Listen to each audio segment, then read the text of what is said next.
बिस्मिल्लाहिर्रहमानिर्रहीम। जाहिद हुसैन चीपा साहब मौजूद हैं हमारे साथ। माशाल्लाह इस्लाम 360 के हवाले से अक्सर हम लोग जानते होंगे। तो जनाब अस्सलाम वालेकुम वरहमतुल्लाह। जी वालेकुम सलाम वरहमतुल्लाहि वबरकातुहू। जी जाहिद साहब, एक तो पहले बात बहुत शुक्रिया, आपने जो अपनी मसरूफियात में से ये टाइम दे रहे हैं हमें। और बहुत शुक्रिया जो आपका। ये आपकी शफकत है, अल्लाह ताला उसकी जज़ाए खैर अता फरमाए आपको। आमीन आमीन। जी जाहिद भाई, मेनली तो माशाल्लाह आप इस्लाम 360 की एप्लीकेशन डेवलप करने के बाद और जब से मीडिया पे जब इसकी तशहीर हुई उसके बाद ही अक्सर हम लोग आपसे वाकिफ़ हुए और आम आवाम भी आपसे वाकिफ़ हुई।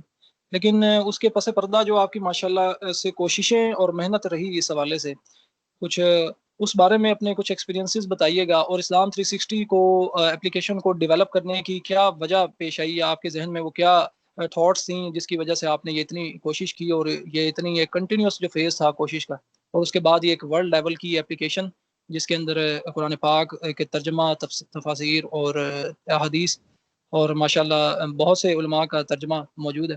तो और उसके बाद अहादीस और उसके अलावा बहुत सारे इस तरह के फीचर्स हैं जो कि माशाल्लाह बहुत ही अपनी मिसाल आप हैं। तो आप क्या फरमाएंगे इसके बारे में? देखिए बेसिकली इस्लाम 360 बनाने का ख़्याल जो है वो बहुत अरसे से मैं सोचा करता था कि इस तरह की कोई एप्लीकेशन होनी चाहिए, लेकिन एक आयत थी जो कि बेसिकली इसका माखज़ थी, जो कि एक आयत थी औज़ु बिल्लाहि मिनश शैतानिर रजीम बिस्मिल्लाहिर रहमानिर रहीम इत्तख़ज़ू अहबारहुम व रहबानहुम अरबाबम मिन दुनिल्लाह। ये आयत मैंने मुद्दत पहले कहीं किसी लेक्चर में सुनी थी और कुछ दिनों बाद वो मेरे जहन से स्किप हो गया था इसका रेफरेंस कहाँ पर है। तो उस वक्त मैंने सोचा कि इस तरह की कोई एप्लीकेशन होनी चाहिए जिसके ज़रिए कुरान मजीद और अहादीस मुबारका में आप कोई मौजू या कोई टॉपिक या कोई आयत या कोई अहादीस तलाश कर सकें। तो उस वक्त जब ये ख्याल आता था तो सोचता था कि इस तरह का काम कोई और करेगा, लेकिन 2007 के अंदर मैंने काम शुरू किया अल्हम्दुलिल्लाह। और आज 2020 है, 13 साल से मैं इस पर मुस्तकिल रिसर्च कर रहा हूँ अल्हम्दुलिल्लाह, और इस पर काम जारी हो सारी है अल्हम्दुलिल्लाह। सही माशाल्लाह। तो ये माशाल्लाह आपकी 13 साल की एफर्ट, ये एक बड़ा लॉन्ग टर्म मतलब एक डिकेड से भी ज़्यादा की एफर्ट है। और वो अल्हम्दुलिल्लाह अब जो देखने को भी मिलती है तो इस तरह की गालिबन एप्लीकेशन और कोई अवेलेबल नहीं है जो कि कुरान और सही हदीस के ऊपर इस तरह का जो काम जिसमें ऐसी डेटाबेस का बनाना और उसमें मुख्तलिफ जो इतने बेहतरीन फीचर्स का जो ऐड करना, ये तो बहुत बेहतरीन चीज़ है माशाल्लाह। तो ये तो एक बहुत अच्छी काविश रही है आपकी, और जिसका जो है बहुत से लोग हम जैसे जो हैं मुसलमान फ़ायदा उठा रहे हैं अल्हम्दुलिल्लाह। तो आप बेसिकली इसमें क्या फरमाएंगे कि ये जो आम आवाम है, ख़ास तौर पे यंगस्टर्स हमारी तरह भी और दूसरे यंगस्टर्स जो बिजनेसेस के हवाले से, और उनको क्या करना चाहिए, या फिर जो टेक्नोलॉजी जिस तरह से डेवलप हो रही है और टेक्नोलॉजी की मुख्तलिफ फील्ड्स हैं, तो इस जो टेक्नोलॉजी का भी कैसे फ़ायदा उठा सकते हैं। इस तरह के जो आपने माशाल्लाह एक बेहतरीन कारनामा जो है सर अंजाम दिया है, इस लिहाज से भी, दीन की खिदमत के हवाले से भी और अपनी जो दुनियावी जो कामयाबी के हवाले से भी, जिसमें मतलब अक्सर लोग जो है आप जानते हैं कि जॉब्स के पीछे जो है अक्सर स्टूडेंट्स, तो वो अपनी ग्रेजुएशन या मास्टर्स की तालीम हासिल करने के बाद अपना मतलब जॉब्स के पीछे धक्के खाते हैं और जॉब्स नहीं मिल पा रही होती, उसमें अपनी सलाहियतें वेस्ट कर रहे होते हैं। तो इसके बारे में आप क्या फरमाना चाहेंगे कि उनको क्या पैगाम देना चाहेंगे? देखिए सबसे पहले आइडिया होता है। आइडिया अगर आपके पास मिलियन डॉलर का होगा तो मिलियन डॉलर आना कोई बड़ी बात नहीं, लेकिन अगर आइडिया आपका बिल्कुल वही एक उसी स्टाइल में है जो कि ट्रेडिशनल वे के अंदर है और जो पहले भी इस जैसे बहुत सारे काम हो चुके हैं, तो फिर वो आइडिया ना सेलेबल होगा ना कोई उसको उस पर मिलियन डॉलर लगाने को तैयार होगा। तो सबसे पहले आइडिया, उसके बारे में सोचिए। फिर दूसरी बात, उसके लिए पैशनेट होना पड़ता है आपको कि आप कम से कम यानी जुज़ वक्ती नहीं बल्कि कुल वक्ती उसके ऊपर काम करें, यानी मुस्तकिल मिजाजी के साथ उस पर लगकर काम करें। फिर उसके लिए आपको डेडिकेशन चाहिए होती है, पागलपन चाहिए होता है। तो आप अगर किसी एक चीज़ को जिसको भी आप अपनाना चाहें तो उसको पहले आप चूज़ करें, और चूज़ करने के बाद बस फिर आपने उसमें फुल टाइम टाइम देना है। आप ये नहीं कि जनाब कि थोड़ा सा टाइम इधर भी दे दिया, थोड़ा सा उधर भी दे दिया, नहीं, बल्कि वो एक इंग्लिश में एक इडियम है कि जी सारी बॉल्स एक ही बास्केट में नहीं होनी चाहिए। लेकिन मेरा मानना है कि सारी बॉल एक ही बास्केट में होनी चाहिए, क्योंकि जब आप सारी बॉल्स को एक ही बास्केट में रखते हैं तो फिर आपके पास सोचने के लिए कोई और ऑप्शन नहीं होता। यानी इंसान हमेशा अपनी कंफर्ट जोन की तलाश में रहता है, वो पहले कंफर्ट जोन को देखता है। आप जिस वक्त कंफर्ट जोन में जाते हैं उसी वक्त आप आउट हो जाते हैं, यानी आपकी क्वालिटी, आपकी सलाहियतें सब ख़त्म हो जाती हैं। तो कंफर्ट जोन में जाने की ज़रूरत नहीं है, डेडिकेटेड रहिए। आपके पास अगर कोई चीज़ आप अपनाना चाहते हैं या बनाना चाहते हैं या बना रहे हैं, तो उसके लिए आपको कंसिस्टेंसी चाहिए होगी कि कंसिस्टेंट रहें मुस्तकिल मिजाजी के साथ। यानी अगर कतरा जो कि बहुत उसकी कोई मामूली सी कोई वक़्त भी नहीं होती, लेकिन वो पत्थर पे अगर मुस्तकिल गिरता रहे तो वहाँ सुराख कर देता है। तो ऑप्शन यही होना चाहिए कि आप जो भी काम करें उसको ये ना हो कि आपने 1 साल देखा, 2 साल देखा और देखा कि कोई जवाब नहीं आ रहा, बस अब आपने छोड़ दिया। नहीं, कतई तौर पे नहीं। आपको अंदाज़ा है एज ए यूज़र होने के नाते कि आपकी प्रोडक्ट या आपका आइडिया जो है ये $1 मिलियन का है, तो बस फिर आप लग कर काम कीजिए। वो मुमकिन है 4 साल आपको कोई आपको उसका सर्वाइवल भी नज़र ना आता हो, लेकिन 4 साल के बाद वो चल जाएगा।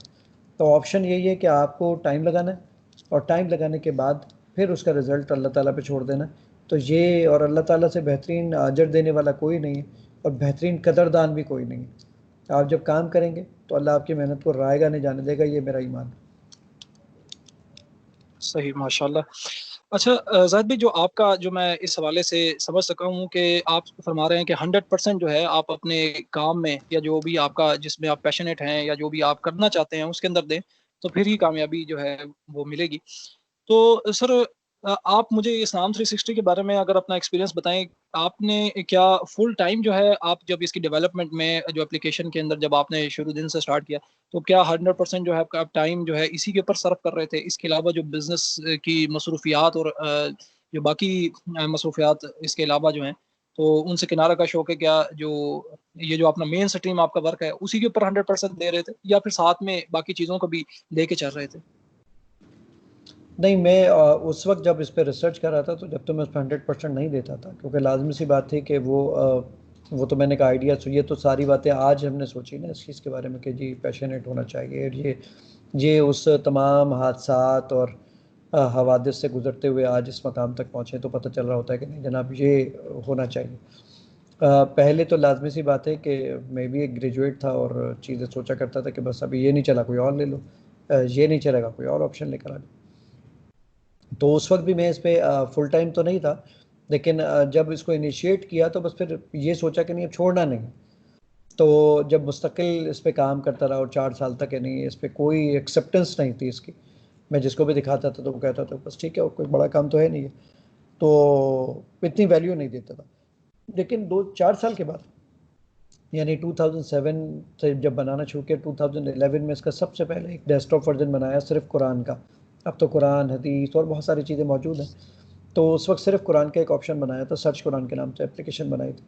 तो 2011 तक कोई इसको जानता भी नहीं था, और जिसको दिखाता था तो वो कोई किसी भी किस्म की कोई अप्रिसिएशन तो मिलती नहीं थी, बल्कि उसके अंदर और तनकीदी निगाह लोग ज़रूर डालते थे कि भाई ये भी हो जाता, ये भी हो जाता।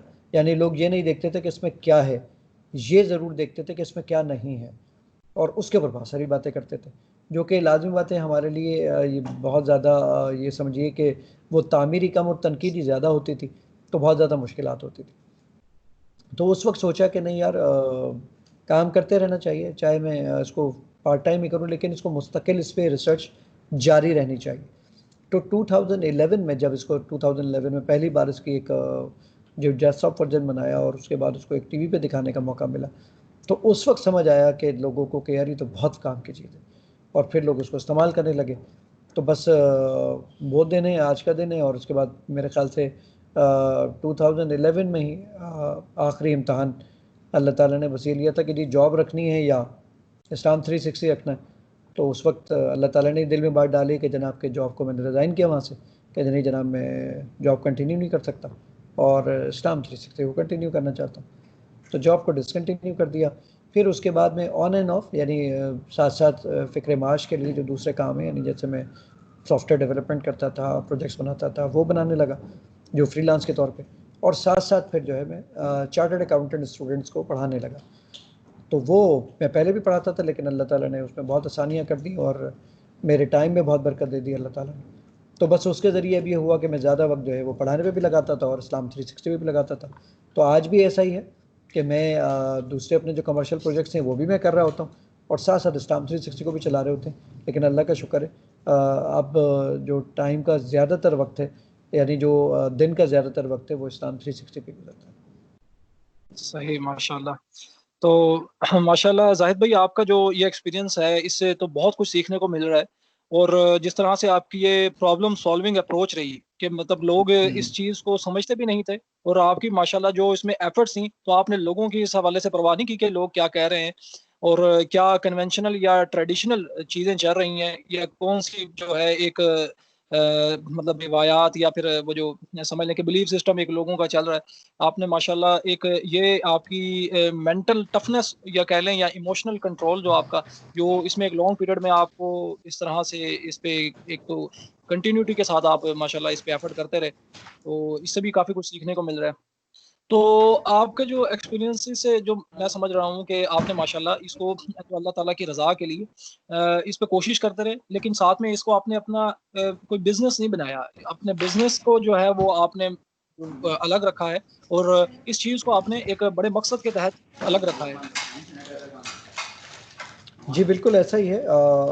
यानी चीज़ें, जो हमारे बच्चे आजकल के हैं, वो ये चाह रहे होते हैं कि जनाब कि बस इधर सुबह हो और इधर 1 करोड़ रुपए बाहर आ जाएँ, इधर दुकान खोली, इधर 1 लाख रुपए पर मंथ ही निकल के आ जाए। ऐसा नहीं होता।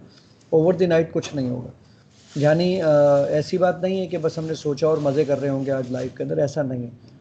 पहले यानी जिस वक़्त मैं यानी आपके नाज़रीन को बताऊँगा कि मैं जिस वक़्त ठेले पर केले बेचा करता था, उस वक़्त मैं ख्वाब बड़े देखा करता था कि मेरे ख्वाब बड़े ये, मैंने सोचना यही है, मैंने करना यही है। तो अल्लाह का शुक्र है, मैं उस वक़्त भी बड़े ख्वाब देखा करता था।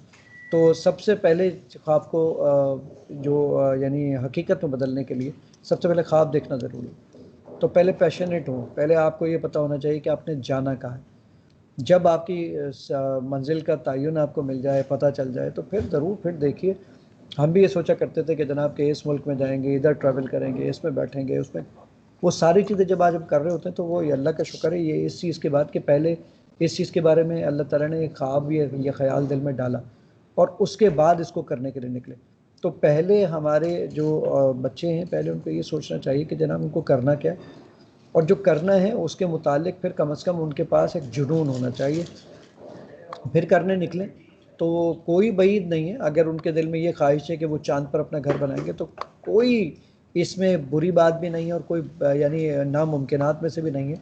जो चीज़ पॉसिबल है वो बिल्कुल हो सकती है। तो आप उसके लिए ख्वाब बड़ा देखें, क्योंकि जिससे आप मांगने जा रहे हैं या जिसके लिए आप काम करने जा रहे हैं, उसके लिए ये बहुत मामूली मामूली सी बातें, कि अगर मेरे दिल में ख्वाहिश ये होगी कि जनाब कि मेरा जहाज़ होना चाहिए, तो जो देने वाला है उस देने वाले के लिए जहाज़ तो बहुत छोटी सी चीज़ है, तो वो तो हंसते खेलते एक कुन फयाकून के ज़रिए आपको दे सकता है। तो आप पहले ख्वाब बड़ा देखें। और बड़ा खूबसूरत जुमला मैं किसी का सुन रहा था कि life is not a race, it's a journey. तो ये आहिस्ता आहिस्ता ही अपनी जगह पर पहुंचेगी। ऐसा नहीं कि मैं इसको हराऊं उसको हराऊं। और आपकी जो खुशी होती है ना, आप उसको उस वक्त मार देते हैं जब आप उसका कंपैरिजन करने लग जाते हैं। जब आप मिसाल के तौर पे आपने कभी सोचा था कि आप वीगो एक गाड़ी ख़रीदेंगे, और पता चला जिस दिन आप वीगो लेकर आए तो आपने कहा ओहो मेरे दोस्त के पास तो V8 है, तो V8 होनी चाहिए। तो आपकी वो जो वीगो की खुशी थी वो आपने किल कर दी, सिर्फ इस वजह से कि आप कंपैरिजन करने लगे कि आपके पास V8 होना चाहिए था। V8 की आप ख्वाहिश करें, लेकिन V8 को फिर एंजॉय करें। ऐसा नहीं कि जब आपके पास V8 आ जाए तो फिर आप सोचें नहीं सामने वाले के पास तो लंबरगिनी है, तो ये मेरे पास होनी चाहिए। नहीं, पहले V8 को एंजॉय करें, क्योंकि आपने मांगी V8 थी, तो V8 को पहले एंजॉय करें। तो यही चीज़ है, आप अच्छा सोचें। यानी मैं पास जब मेरे पास गाड़ी नहीं थी, उस वक्त भी मैं ये कहा करता था कि मैं इंशाल्लाह एफएक्स नहीं लूँगा कभी भी, सुजुकी एफएक्स कभी भी नहीं लूँगा, और मैंने कभी भी नहीं लिया, अल्लाह का शुक्र। तो वही ऑप्शन कि आपको ये चीज़ आप पहले ही अपने ख्वाब बनाइए और फिर उन ख्वाब के लिए मेहनत कीजिए, अल्लाह ताला ज़रूर अता करेगा।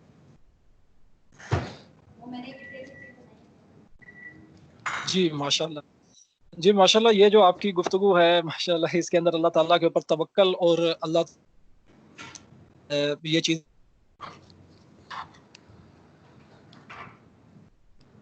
होगा तो फिर ही इंसान जो है अपने फ्यूचर के बारे में अल्लाह ताला से अच्छा गुमान रख सकता है।